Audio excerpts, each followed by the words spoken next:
இரட்சகரும் மீட்பருமாகிய கிறிஸ்து இயேசுவின் மகிமையான நல்ல நாமத்தினாலே ஜீவபாதை எழுப்புதல் ஊழியத்தின் சார்பாக உங்கள் யாவரையும் அன்போடு நான் வாழ்த்தி வரவேற்கிறேன்.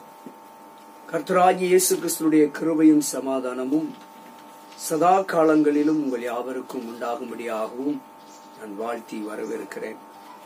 என் அன்பு தேவச்சனமே, இந்த 1ஆம் தேதியிலே இந்த கால வேளையிலே ஆண்டவராகிய இயேசு கிறிஸ்துடைய சன்னிதானத்திலே அவருடைய பாதப்படியிலே வந்து நிற்பது மிகவும் மகிழ்ச்சியான ஒரு காரியம்.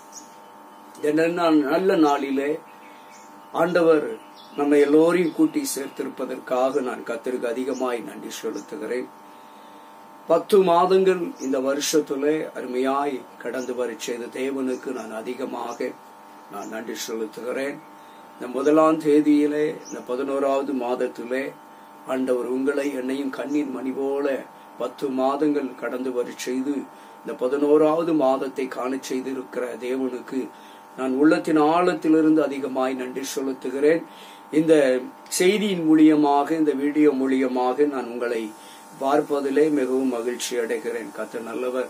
அவர் நேற்றும் இன்றும் என்றும் மாறாத கர்த்தராயிருக்கிறபடியினால் நம்மை ஒரு நாளும் ஒருபோதும் மறந்ததும் இல்லை, மறப்பதும் இல்லை, மறக்க போவதும் இல்லை. என் அன்பு தேவச்சனமே, ஆண்டவராகிய இயேசு கிறிஸ்துவிடத்திலே நீங்களும் நானும் எந்த சூழ்நிலையிலும் நாம் கடந்து வருகிற வேளையிலே அவர் நம்மை ஒருபோதும் மறக்கவே மாட்டார், கைவிடவும் மாட்டார். ஆண்டவராகிய இயேசு கிறிஸ்துவை நம்பின பிள்ளைகளை அவர் ஒருபோதும் அவர் கைவிட்டதே இல்லை. இதுவரைக்கும் என்னுடைய வாழ்க்கையிலே, என்னுடைய தனிப்பட்ட காரியத்துல நான் எதையெல்லாம் ஆண்டவரை நம்பி செய்தேனோ, எதையெல்லாம் நம்பி இருந்தேனோ அத்தனையும் ஆண்டவர் இதுவரைக்கும் என்னை கைவிட்டதில்லை. இதே போலதான் உங்களை பார்த்து நான் உறுதியாய் சொல்ல முடியும். ஆண்டவரை நம்பி இருக்கிற பொழுது அவர் எந்த சூழ்நிலையிலும் உங்களை எந்த காரியத்திலும் கைவிடவே மாட்டார்.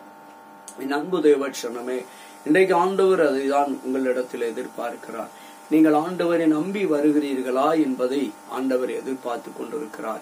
என் பிள்ளைகளை என்ன நோக்கி கூப்பிட மாட்டார்களா, என் பட்சமாய் வந்து நிற்க மாட்டார்களா என்று ஒரு தவிப்போடு, ஒரு ஏக்கத்தோடு உங்களை பட்சத்திலே நின்று எதிர்பார்த்து கொண்டு இருக்கிறார். என் அன்பு தேவச்சனமே, இன்னைக்கு அநேகருடைய வாழ்க்கையிலே இருதயம் நொறுங்கி வாழ்ந்து கொண்டிருக்கிறார்கள். தங்கள் வாழ்க்கையே வெறுத்து வாழ்ந்து கொண்டிருக்கிறார்கள். வாழ்க்கையை ரசனை இல்லாமல் வாழ்ந்து கொண்டிருக்கிறார்கள். வாழ்க்கையின் மீது, குடும்பத்தின் மீது ஒரு பெரிய வெறுப்பு தன்மையோடு, மன உளைச்சலோடு, வேதனையோடு வாழ்ந்து கொண்டிருப்பவர்களை நான் அதிகமாக பார்க்கிறேன். என் அன்பு தேவச்சனமே, இப்படிப்பட்ட சூழலில் இருந்துதான் ஆண்டவர் உங்களை தூக்கி எடுத்து, உங்களை விடுவித்து, உங்களை தப்புவித்து, உங்களை ஆசீர்வதித்து, உங்களுக்கு நன்மை செய்து, உங்கள் வாழ்க்கையை ரசனையோடு, உங்கள் வாழ்க்கையை நீங்க ஆசீர்வாதத்தோடு, உங்கள் வாழ்க்கையில ஒரு விடுதலையோடு, ஒரு சந்தோஷத்தோடு, சமாதானத்தோடு, நிம்மதியோடு வாழ வேண்டும். என் பிள்ளைகள் வாழ வேண்டும், என் பிள்ளைகளை சமாதானத்துக்குள்ளே பிரவேசிக்க வைக்கணும்னு சொல்லி ஆண்டவர் ஒவ்வொரு நாளும் உங்கள் பட்சத்தில் நின்று எதிர்பார்த்து கொண்டிருக்கிறார். என் அன்பு தேவச்சனமே, நீங்கள் ஆண்டவருடைய பட்சமாய் கடந்து வாருங்கள்.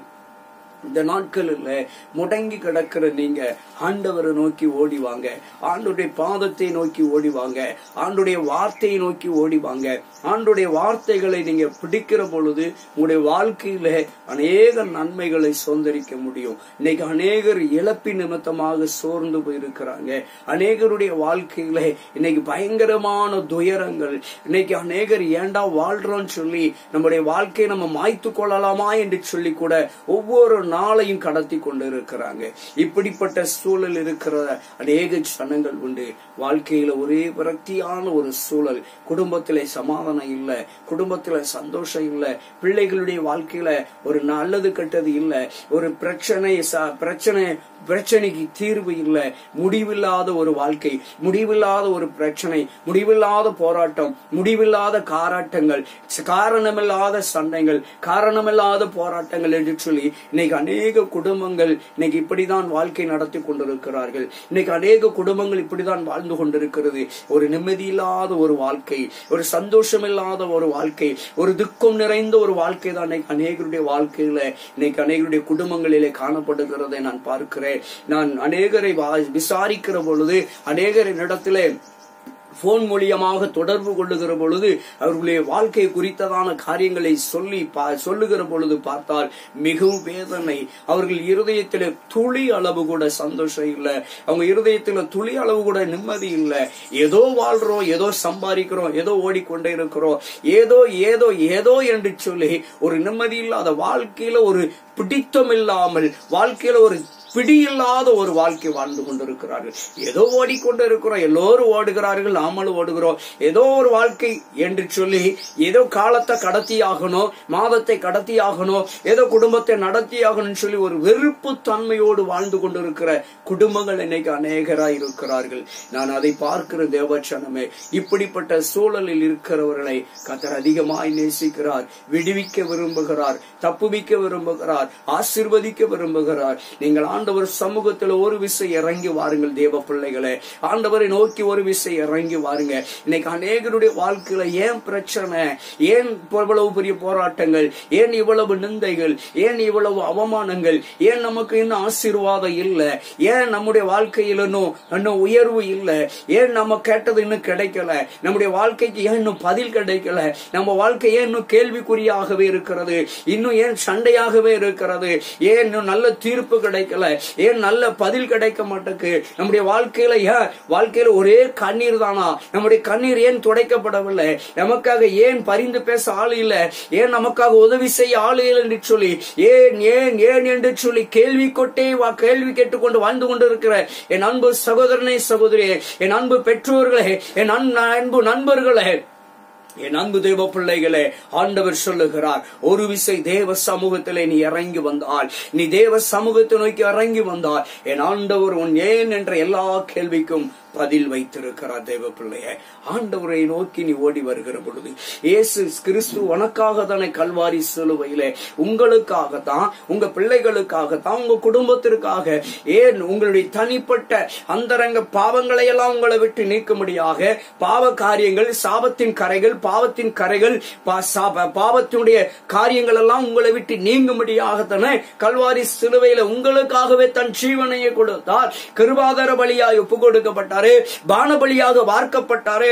அந்த இயேசு கிறிஸ்து உங்களுக்காக இன்றைக்கும் பரிந்து பேசிக் கொண்டிருக்கிறார். அவருடைய ரத்தம் இன்றைக்கு பிதாவினிடத்திலே பரிந்து பேசிக் கொண்டிருக்கிறது. தேவ பிள்ளையே, பரிசுத்த ஆவியானவரை அனுப்பி உன்னை ஒவ்வொரு நாளும் பலப்படுத்தி கொண்டிருக்கிறார். தேவ பிள்ளையே, நீ சோர்ந்து போக வேண்டாம், நீ கலங்கி போக வேண்டாம் என்று சொல்லி உன்னை திடப்படுத்தும்படியாக அவளோடு இருக்கிறார். தேவ பிள்ளையே, இப்பொழுதே இயேசு பக்கமாய், இயேசுவிடமாய் நீ திரும்புகிற வேளையிலே உன் சுய பலத்தினாலே, உன் சுய அறிவினாலே, உன் சுய ஞானத்தினாலே எதையுமே நீ சாதிக்க முடியாது. தேவ பிள்ளையே, என் அன்பு சகோதரனே, சகோதரியே, உங்களுடைய சுய பலத்தினாலே, சுய காரியத்தினாலே நீங்க எதையும் சாதிக்க முடியாது.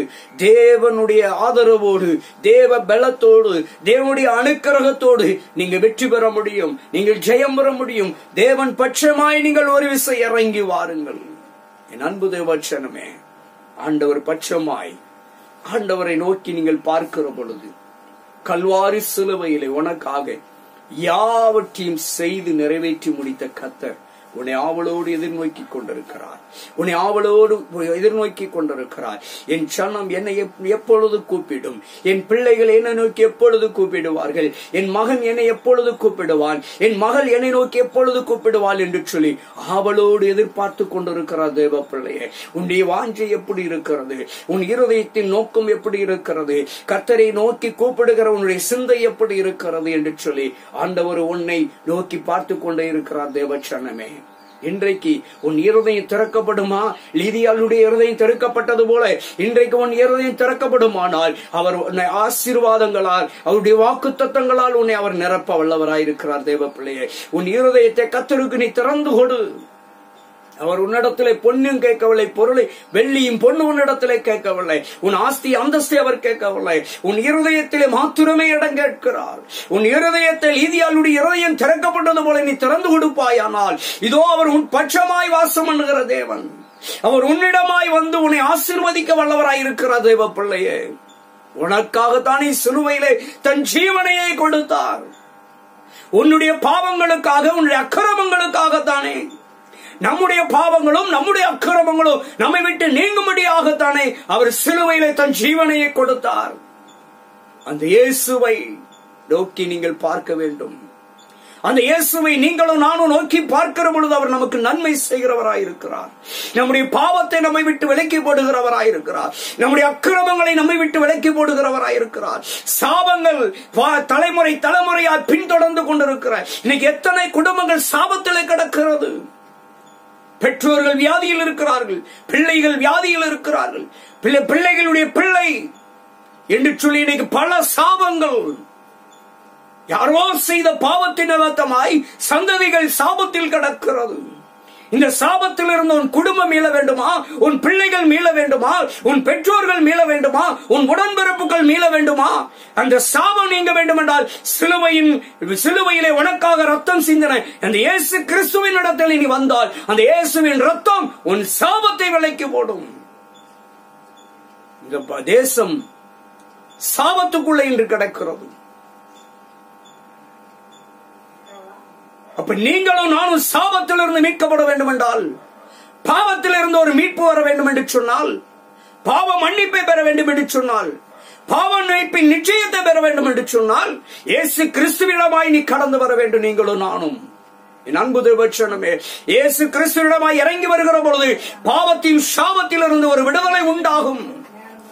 பெருமைகளையும் அகந்தைகளையும் விட்டு இறங்கி வந்தால் சாபத்தை விட்டு பாவத்தை விட்டு நீங்கள் மேல வேண்டும். நீங்களும் நானும் மீட்படைய வேண்டும் என்று சொன்னால் பாவ மன்னிப்பின் நிச்சயத்தை பெறுவதற்கு ஒரே இடம் கல்வாரி சிலுவையின் அன்பில் மாத்திரமே, சிலுவையின் ரத்தத்தில் மாத்திரமே இருக்கிறது. இயேசு கிறிஸ்து என்றும் நாமத்திலே மாத்திரமே இருக்கிறது பாவ மன்னிப்பின் நிச்சயம். இயேசு கிறிஸ்துவின் ரத்தத்தினால் மாத்திரம்தான் பாவ மன்னிப்பின் நிச்சயம் உண்டு. எந்த ஒரு காரியத்தினாலும் எந்த ஒரு காரியத்தை நீ செலுத்தினாலும் எந்த பரிகாரம் செலுத்தினாலும் பாவ மன்னிப்பு கிடைக்காது. இயேசு கிறிஸ்துவின் ரத்தத்தினால் கழுவப்பட்டால் மாத்திரமே பாவ மன்னிப்பின் நிச்சயம். இயேசு கிறிஸ்துடைய பாதத்திலே வந்து இயேசு கிறிஸ்துவை நோக்கி பார்த்து உன் பாவங்களை அக்கிரமங்களை உன் மீறுதல்களை அறிக்கை செய்து விட்டுவிட்டால் மாத்திரமே, அறிக்கை செய்தால் மாத்திரமல்ல, விட்டுவிட வேண்டும். அறிக்கை செய்கிறோம் தினந்தோறும், விட்டு விடுகிறோமா? கிறிஸ்தவனாய் இருந்தால் போதாது, கிறிஸ்தவனாய் வாழ்ந்து காட்ட வேண்டும். யார் வேணாலும் கிறிஸ்தவர்களாய் மாறிவிடலாம், கிறிஸ்துவை போல வாழ்ந்து காட்ட வேண்டும். அதுதான் கிறிஸ்தவ வாழ்க்கை. கிறிஸ்தவன் என்று சொல்லி மார்த்தட்டுவதிலே ஒரு பெருமையும் இல்லை. கிறிஸ்தவன் என்று சொன்னால் ஒருவனும் பரலோகம் போக முடியாது. கிறிஸ்துவை போல வாழ்ந்து காட்டினால் மாத்திரமே பரம ராஜ்யத்தின் சுதந்திரவாளிகளாய் காணப்பட முடியும். இயேசு கிறிஸ்துவினுடைய ரத்தத்தால் கழுவப்பட்டவர்கள், ஆட்டுக்குட்டியாருடைய ரத்தத்தினால் கழுவப்பட்டவர்கள், ஆட்டுக்குட்டியாருடைய ரத்தத்தினால் மீட்கப்பட்டவர்களே ராஜ்யத்தின் புத்திரர்களாய் மாற முடியும். இந்த இம்மைக்குரிய வாழ்க்கையில எப்படி வேணாலும் செல்வந்தனாய் வாழ்ந்து விடலாம், செழிப்பாய் வாழ்ந்து விடலாம். மறுமைக்குரிய வாழ்க்கைக்கு நீ தகுதி பெற வேண்டுமென்றால் இயேசு கிறிஸ்துவின் ரத்தத்தினால் கழுவப்பட்டு நீ மீட்கப்பட வேண்டும். என் அன்பு தேவச்சனமே, மீட்பின் பாத்திரங்களாய், ரட்சிப்பின் பாத்திரங்களாய், மறுமையின் ஆசீர்வாதத்தை பெறக்கூடிய தகுதியுடையவர்களாய் காணப்பட வேண்டும் என்றால் இன்றைக்கு ஆண்டவர் சொல்லுகிற காரியத்தில் நீங்களும் நானும் இறங்கி வர வேண்டும். இறங்கி வந்தால் என்ன நடக்கும், இறங்கி வருவதனால் என்ன விதமான ஆசீர்வாதம் என்பதை குறித்துதான் இன்னைக்கு நம்மோடு கூட கர்த்தர் பேச விரும்புகிறார். என் அன்பு தேவச்சனமே, கவனமாய் இதை பூரணமாய் முழுமையாய் கேட்கிற பொழுது, கவனிக்கிற பொழுது ஏனோ தானே ஒன்று கர்த்தருடைய வார்த்தை கேட்கக்கூடாது. கவனமாய் பயத்தோடும் பக்தியோடும் தேவ செய்திகளை கேட்டால் மாத்திரம்தான் ஆசீர்வாதம். ஏனோ தானோ என்று சொல்லி ஏதோ கேட்கிறோம் என்று சொல்லி கேட்டால் ஆசீர்வாதம் இந்த கிரியை, இந்த வாக்குத்தத்தங்கள், இந்த வார்த்தைகள், உங்களுடைய செய்திகள் உங்களுக்கு கிரியை செய்யாது. பயத்தோடு பக்தியோடு விசுவாசத்தோடு நம்பிக்கையோடு கர்த்தர் என்னோடு கூட பேசுகிறார், எனக்காக பேசுகிறார் என்று சொல்லி இதை கேட்போம் என்று சொன்னால் இந்த வார்த்தைகள் உங்களுடைய வாழ்க்கையில் ஆசீர்வாதமாக மாறும். இந்த வார்த்தைகள் உங்களை உயிர்ப்பிக்கும். இந்த வார்த்தைகள் உங்களை சத்திய பாதையிலே நடத்தும். இந்த வார்த்தையுடைய கிரியைகளை நீங்கள் உணர முடியும். இந்த வார்த்தையுடைய கிரியைகளை நீங்கள் அனுபவிக்க முடியும். தேவ பிள்ளைகளே, கர்த்தருடைய வார்த்தைக்கு நீங்கள் செவி சாய்த்தால் நிச்சயமாய் விடுதலை நிச்சயமாய் உண்டு, சுகம் நிச்சயமாய் உண்டு, ஆரோக்கியம் நிச்சயமாய் உண்டு. உனக்கு ஒரு நல்ல வாழ்க்கை நிச்சயிக்கப்பட்டு இருக்கிறது. என் அன்பு தேவச்சனமே, தடைகளை நீக்கி போடுவார், கட்டுகளை அறுப்பார், நுகங்களை முறித்து போடுவார். உன் வறுமை மாறும். உன் தரித்திரம் உன் குடும்பத்தை விட்டு, உன் பிள்ளைகளை விட்டு, உன் வேலை, உன் காரியங்களிலே விட்டு, உன்னை விட்டு முற்றிலுமாக உன் வியாபாரத்தை விட்டு தரித்திரம் மாறும். என் அன்பு தேவச்சனமே, இன்றைக்கு இறங்கி வருகிற காரியத்தை குறித்து எங்கிருந்து இறங்கி வர வேண்டும், எதிலிருந்து இறங்கி வர வேண்டும், எப்படிப்பட்ட சூழ்நிலையில் இறங்கி வர வேண்டும் என்று கர்த்தர் இன்றைக்கு சுட்டி காட்டுகிறார். அதை குறித்து நாம பார்க்க போறோம். வாசிக்கலாம். லூக்கா சுவிசேஷம் 19ஆம் அதிகாரத்துல 5-6 வாசித்து ஒரு சில நபர்களை மாத்திரம் 4 காரியங்களை பார்த்து நிறைவு செய்யலாம். வாசிக்கலாம்.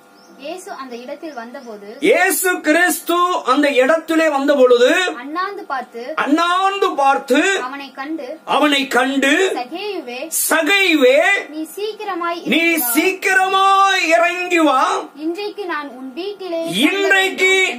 உன் வீட்டிலே தங்க வேண்டும் என்றார். அவன் சீக்கிரமாய் இறங்கி, சகைவோ உடனே அந்த வார்த்தைக்கு கீழ்ப்படிந்து சீக்கிரமாய் இறங்கி சந்தோஷத்தோட அவரை தன் வீட்டிற்கு அழைத்து சென்றான் என்று எங்கே நீங்களோ நானும் லூக்கா சுவிசேஷம் 19ஆம் அதிகாரத்திலே 5-6 பார்க்கிறோம். என் அன்பு தேவச்சனமே, இயேசு கிறிஸ்து வீதியிலே கடந்து சென்று கொண்டிருக்கிறார். லட்சோதிபதி லட்சம் மக்கள் வலதுபுறத்திலும் இடதுபுறத்திலும் முன்னாலையும் பின்னாலையும் ஒரு கூட்ட ஜனங்கள் நெருக்கமாய் போய்க் கொண்டிருக்கிறார்கள். அவர்களுக்கு மத்தியிலே இயேசு கிறிஸ்து பிரயாப்பாய் போய்க் கொண்டிருக்கிறார். இயேசு கிறிஸ்து வருகிறார், தம்முடைய பட்டணத்திலே வீதியிலே போய்க் கொண்டிருக்கிறார் என்று சொல்லி கேள்விப்பட்டு ஆயக்காரர்களுக்கெல்லாம் தலைவனும், பாருங்க, நல்ல பொறுப்பு உள்ளவன். முதல் வசனத்தை வாசி. அவர் எரிகோவிலே பிரவேசித்து அதன் வழியாக நடந்து போகையில் ஆயக்காரருக்கு தலைவனும் ஐஸ்வர்யவானுமாகிய சகேயு. பாருங்க, எரிகோ வீதியிலே தேவனாகிய கர்த்தர் நடந்து போய் கொண்டிருக்கிறார். எரிகோ பட்டணத்திலே அவர் வீதியிலே நடந்து கொண்டு போய் கொண்டிருக்கிறார் என்பதை அந்த எரிகோ பட்டணத்திலே வசித்துக் கொண்டிருக்கிற ஆயக்காரர்களுக்கெல்லாம் தலைவன் என்ற ஒரு பதவியில இருந்து கொண்டிருக்கிற ஒரு தலைவன் ஆகிய சகைவு பெரிய கோடீஸ்வரன் என்று எழுதுகிறார். ஐஸ்வர்யவனுமாகிய அந்த நாட்கள் இன்றைய காலத்தோடு ஒப்பிடுகிற பொழுது பெரிய கோடீஸ்வரன். அவரிடத்துல கோடிக்கணக்கான பணம் இருக்கிறது. கோடீஸ்வரன், ஐஸ்வர்யவான், எந்த தேவைக்கும் யாரிடத்திலும் போக வேண்டாம். பதவி இருக்கிறது, தலைவன் என்ற பதவி. ஆயக்காரர்களுக்கெல்லாம் தலைவன் என்ற ஒரு பதவி இருக்கிறது. இந்த பதவியும் இருக்கிறது, ஐஸ்வர்யம் என்ற பணமும் இருக்கிறது. பொன் பொருள் ஆஸ்தி அந்தஸ்து செல்வங்கள் குமிந்து கிடக்கிறது. பெரிய பணக்காரன். ஆனால் இந்த பதவியினாலும் இந்த ஆஸ்தி அந்தஸ்து பணம் பொன் பொருளாலும் கிடைக்காத ஒரு நிம்மதி எங்கே என்று சொல்லி, கிடைக்காத இந்த பணமும் பதவியும் கொடுக்க முடியாத சமாதானம், இந்த பணமும் பதவியும் கொடுக்க முடியாத சந்தோஷம், மகிழ்ச்சி, நிம்மதி எங்கே கிடைக்கும் என்று சொல்லி அவன் அறிந்திருந்தபடியினால்தான் அவன் அறிந்திருந்தான். இது எங்கே கிடைக்கும் என்று சொன்னால் இயேசு கிறிஸ்துவினிடத்தில் மாத்திரம்தான் இது கிடைக்கும் என்று அவன் அறிந்திருந்தபடியினால் இயேசு தன் பட்டணத்துக்கு வருகிறார் என்று அறிந்த உடனே, கேள்விப்பட்ட உடனே ஓடோடி போகிறான். ஐயோ, என் பட்டணத்திற்கு இப்படிப்பட்ட ஒரு நபர் வருகிறார், இப்படிப்பட்டவர் வருகிறார், சமாதானத்துக்கு உரியவர், சந்தோஷத்துக்கு உரியவர், மகிழ்ச்சிக்கு உரியவர், ரட்சிப்புக்கு உரியவர், பரிசுத்தத்துக்கு உரியவர், உத்தமத்துக்கு உரியவர், நீதிக்கு உரியவர், அன்புக்கு உரியவர் என்று சொல்லி இப்படி கரியப்பட்ட காரியத்துக்கெல்லாம் உரியவர், கொடுக்கக்கூடியவர். நம்முடைய பட்டணத்திலே வீதியிலே போகிறாரே, நம்முடைய பணத்தாலும் பதவியாலும் பட்டத்தாலும் ஆஸ்தி அந்தஸ்தாலும் கொடுக்க முடியாத சமாதானத்தையும் சந்தோஷத்தையும் மகிழ்ச்சியையும் பூரிப்பையும் ரட்சிப்பையும் கொடுக்கக்கூடியவர் வருகிறார். அவரை போய் பார்த்தால் போதும், அவரை பார்த்தாலே போதும். என் பதவி கொடுக்காத சந்தோஷத்தை, என் பதவி கொடுக்காத நிம்மதியை, என் பதவி கொடுக்காத மகிழ்ச்சியை, என் பதவி கொடுக்காத தூக்கத்தை, என் பதவி கொடுக்காத சமாதானத்தை இயேசுவை போய் பார்த்தாலே எனக்கு கிடைக்கும் என்று அவன் அறிந்தான். இவெல்லாம் அவன் சேர்த்து வச்சிருக்கிற பொண்ணு வெள்ளி ஆஸ்தி அந்தஸ்தெல்லாம் இதெல்லாம் கொடுக்காதுன்னு அவனுக்கு தெரியும். எங்கேயுமே பணத்தை கொடுத்து எதையும் வாங்க முடியாது, எதையுமே கொடுத்து வாங்க முடியாது. இப்படிதான் ஒருவன் பேதுருவிடத்திலே போய் பணத்தை கொடுத்து, உம்முடைய வரம் எனக்கு, உம்மிடத்திலே செயல்படுகிற அந்த வரத்தை எனக்கு தாரும், எவ்வளவு வேணாலும் பணம் தருகிறேன் சொன்ன பொழுது பேதுரு சொன்னார், உன் பணம் உன்னோட நாசமாக கடவது என்று சொல்லி. பணத்தை குறித்து வாங்க முடியாது வரங்களை, பணத்தை குறித்து அபிஷேகத்தை வாங்க முடியாது. தேவன் இலவசமாய் கொடுக்க வேண்டும். வரங்களும் சரி, கிருபைகளையும் சரி, அபிஷேகத்தையும் சரி, பணத்தை கொடுத்து வாங்க முடியாது. பணத்தை கொடுத்து எத்தனை பட்டவனாலும் வாங்கிக் கொள்ளலாம், வரங்களை ஒருவனாலும் வாங்க முடியாது. எவ்வளவு பெரிய பட்டவனால், எவ்வளவு டாக்டரேட் வேணாலும் வாங்கிக் கொள்ளலாம், எவ்வளவு பெரிய பட்டனாலும் வாங்கிக் கொள்ளலாம். ஆனால் பணத்தை கொடுத்து அபிஷேகத்தை வாங்க முடியாது. பணத்தை கொடுத்து பரிசுத்தத்தை வாங்க முடியாது. கிருபையின் வரங்களை, ஞான வரங்களை வாங்க முடியாது. அதிகாரத்தை பெற முடியாது. இயேசுவை நோக்கி பார்க்கிற பொழுது மட்டும்தான் இலவசமாய் கொடுக்கிற காரியம் இது. இன்னைக்கு பணத்தை கொடுத்து பல பட்டங்களை வாங்கி பெருமை பீத்திக் கொள்ளுகிறார்கள். ஆண்டவர் சொல்லுகிறார், இந்த சகைவை பார்த்து மரத்தில் ஏறி போய் உட்கார்ந்து கொண்டிருக்கிறான், கூட்டத்தோடு ஓடி போய் பார்க்கிறான். வேதம் சொல்லுகிறது, அவன் குள்ளமாய் இருந்தபடியினால் இயேசு கிறிஸ்துவை பார்க்க முடியவில்லை முகத்தை. ஏனென்று சொன்னால் திரளான கூட்டத்துக்குள்ளே இயேசு இருக்கிறார். இன்னைக்கு அநேக இடத்துல திரளான கூட்டம் கூடுகிறது. இயேசு மத்தியிலே நிற்கிறார். திரளான கூட்டம், பெரும் கூட்டத்தை வைத்து ஒரு பிரயோஜனம் கிடையாது. இயேசு கிறிஸ்துவை சுற்றி பெரிய கூட்டம் நின்றுச்சு. எவனுடைய இருதயத்தில் இயேசு இல்லை, கூட்டம் இருந்துச்சு. இருதயத்தோடு இயேசுவை நான் பார்த்தே ஆக வேண்டும். ஏன்னா அவனுக்கு தெரிஞ்சிருக்கு, பதவி கொடுக்காதது, பணம் கொடுக்காததெல்லாம் இயேசு மட்டும் தான் கொடுப்பார் என்று அவன் அறிந்திருந்தபடியினாலதான் அவன் பதவியை விட்டு பணத்தை விட்டு இறங்கி வந்து இயேசுவை நோக்கி ஓடி வருகிறான். பார்க்க வேண்டும், எப்படியாவது நான் பார்த்தாக வேண்டும் என்று சொல்லி. அங்கே ஆண்டவரை பார்க்க முடியவில்லை. கூட்டத்தின் மத்தியிலே, நெருக்கடியின் மத்தியிலே இருக்கிறார். கூட்ட நெரிசல் உள்ளே அவரால் அந்த சகைவால் உள்ளே போய் பார்க்க முடியவில்லை. ஆனால் அவனுக்கு வாஞ்சை, நான் எப்படியாவது ஒரு முகத்தை பார்த்துட்டாலே போதும், எனக்கு இந்த உலகத்தில் என் பணமும் பதவியும் கொடுக்காததெல்லாம் அவர் முகத்தை பார்த்தாலே எனக்கு கிடைச்சிரும் சொல்லி அவன் அறிந்திருந்தபடியினால்தான் வேறு வழியின்றி ஓடுகிறான். எல்லோருக்கும் முன்பாக ஓடோடி போய் அவர்கள் போகிற பாதையிலே அவர்களுக்கு முன்பாக இருக்கிற ஒரு காட்டாத்தி மரத்தில் ஏறி மேலே இருந்து அவன் இயேசுவை நோக்கி பார்த்தான். அவன் கண்கள், அவனுடைய ஐம்புலன்களும் இயேசுவை நோக்கி பார்த்தது. அவனுடைய ஐம்புலன்களையும் இயேசுவை நோக்கி அர்ப்பணித்தான் சகைவு. ஆனால் இயேசு கிறிஸ்துவை சுற்றி இருந்த அந்த திரளான கூட்டங்களுடைய ஐம்புலன்களும் எங்கே இருந்தது? இயேசுவை நோக்கி இருந்ததா? இல்லை. இயேசு கூட போனா வயிறு நிறையும், வேடிக்கை பார்க்கலாம், அவர் பேயை விரட்டுவார், நோயை விரட்டுவார். இப்படி ஏதோ ஒரு விதமான எதிர்பார்ப்போடு வேடிக்கை பார்க்கவும், வைத்த நிரப்புவதற்கும், கொடுத்தா வாங்கிட்டு வர்றதுக்கும் சொல்லி ஒரு கூட்டம் போச்சு. ஆனா உண்மையான அன்போடு போனது யாருன்னா அந்த திரள் கூட்டத்துல ஒருத்தன் தான் இருந்தான். அததான் இயேசு அறிந்திருந்தார்.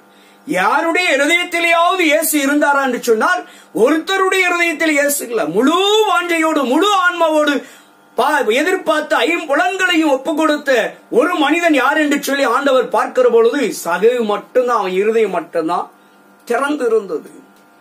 அதைதான் வெளிப்படுத்தல் எழுதினார். பக்துமு தீவிலே சிறைச்சாலையின் அனுபவத்தில் இருக்கிற பொழுது யோவான் எழுதுகிறார்.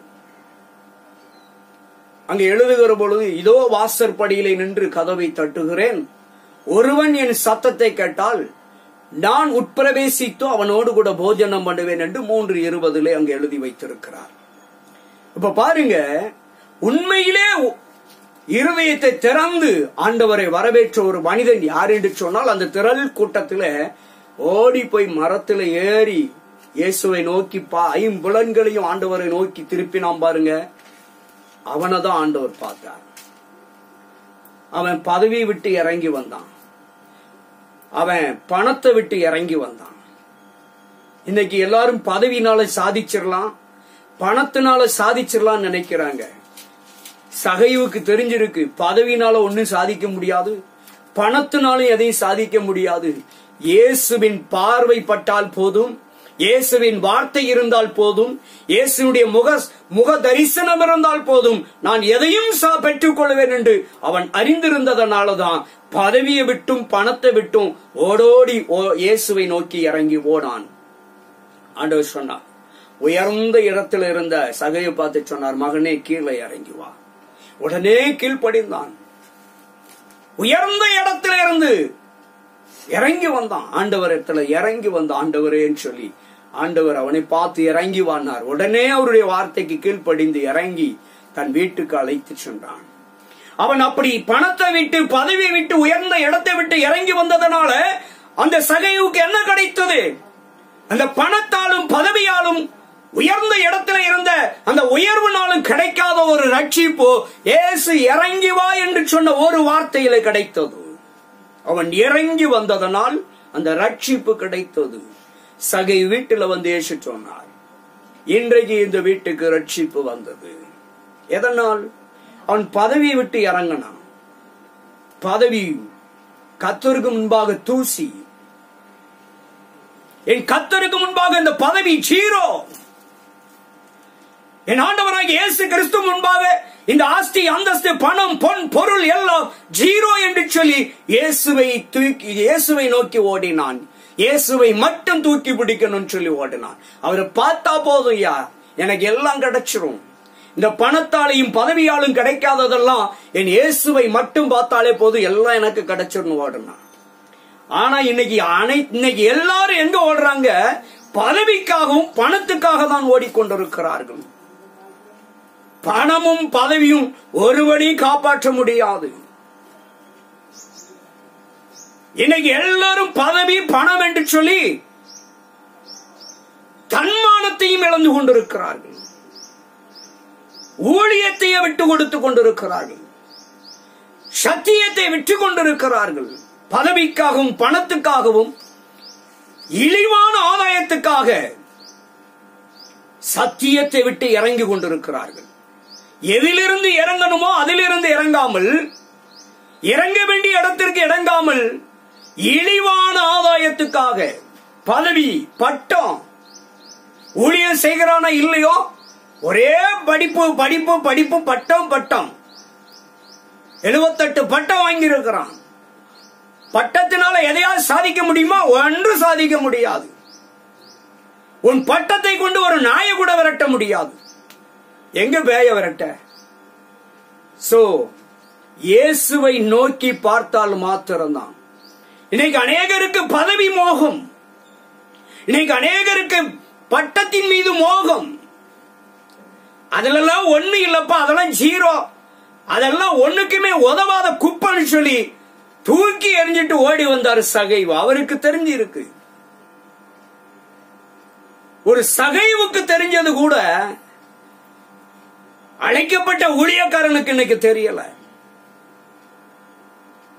என் அன்பு தேவ பிள்ளைகளே, என் அன்பு தேவதாசர்களே, சகை இறங்கி வந்தான், பதவியை விட்டு இறங்கி வந்தான், பணத்தை விட்டு இறங்கி வந்தான், உயர்ந்த இடத்தை விட்டு இறங்கி வந்தான். அவனுக்கு ரட்சிப்பு கிடைத்தது, அவனுக்கு நிம்மதி கிடைத்தது, அவனுக்கு சமாதானம் கிடைத்தது, அவனுக்கு சந்தோஷம் கிடைத்தது. என் அன்பு தேவ பிள்ளைகளே, நீங்கள் இறங்கி வாருங்கள். நீங்களும் இறங்கி வருகிற பொழுது பணம் பணம் என்று தம்பட்டம் அடித்துக் கொள்ளாதீர்கள். பணம் தேவைதான். பணம் தேவைக்கு மிஞ்சினால், அதான் சொல்லுவார்கள், அளவுக்கு மிஞ்சினால் அமிர்தமும் நன்றி என்று சொல்லுவார்கள். அளவுக்கு மிஞ்சுகிற பொழுது பணம் உன்னை காப்பாற்றாது, பணத்தை தான் நீ காவல் காக்கணும். பணம் உன்னை ஒரு நாள் காவல் காக்காது. அப்ப பணம் உன்னை மிஞ்சி போய்விடக் கூடாது. பணத்தை மிஞ்சி நீ இருக்க வேண்டும். பணத்தை நீ ஆளுகை செய்யணும், பணம் உன்னை ஆளுகை செய்யக்கூடாது. ஆனால் பதவியும் பணமும் ஆளுகை செய்து கொண்டிருந்த அந்த சகைவு அந்த ஆளுகையிலிருந்து மீண்டு வந்தான். ஓடி போனான், இயேசுவை நோக்கி பார்த்தான். அவனுக்கு கிடைத்தது இலவசமான ரட்சிப்பு. அந்த பதவி கொடுக்க முடியாத ரட்சிப்பு, அந்த பணம் கொடுக்க முடியாத ரட்சிப்பு, இலவசமாய் இயேசுவின் முகத்தை தரிசித்ததினால் இயேசுவை மட்டும் நான் பார்த்தால் போதும், அந்த ராஜாதி ராஜாவை பார்த்தால் போதும், அந்த யூத குலத்து சிங்கத்தை பார்த்தால் போதும், அந்த யூத ராஜாவை பார்த்தால் போதும், மெல்கி சேதைக்கின் முறைமையின்படி ஆசாரியரானவரை பார்த்தாலே போதும், எனக்காக அடிக்கப்பட்ட தேவ ஆட்டுக்குட்டி, அடிக்கப்படுகிற தேவ ஆட்டுக்குட்டியாய் வெளிப்பட்ட இயேசுவை நோக்கி பார்த்தால் போதும், எனக்கு ரட்சிப்பு உண்டு. இன்னைக்கு வருகிறோமா? பதவியை விட்டு நிறைய அநேகர் வர முடியல.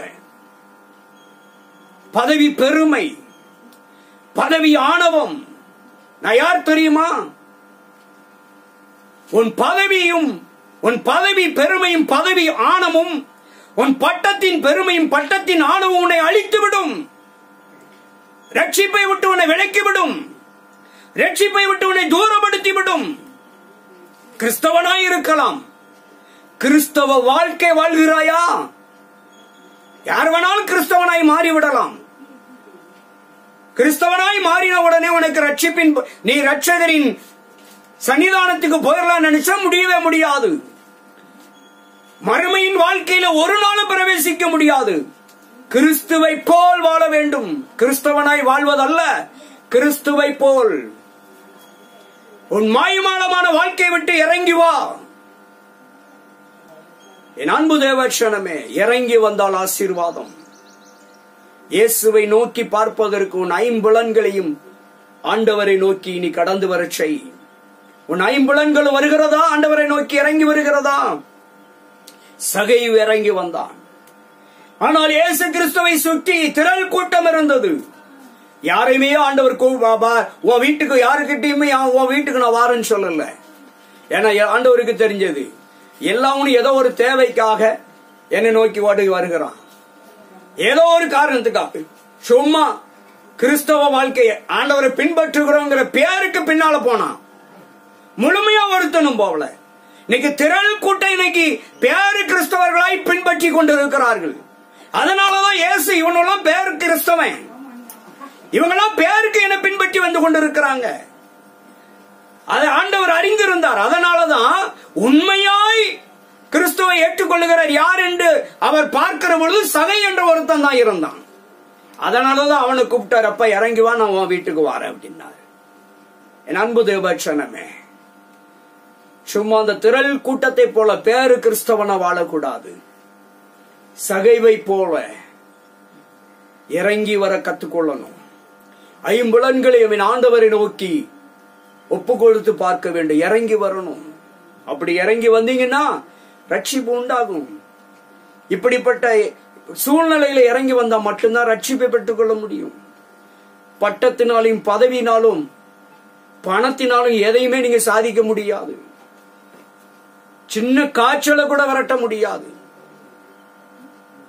மரணத்தில் மரித்தவனை கூட இலவசமாய் இயேசு வெளியே வான்னு சொல்லி ஒரு வார்த்தையினால வெளியே கொண்டு வந்தவர்.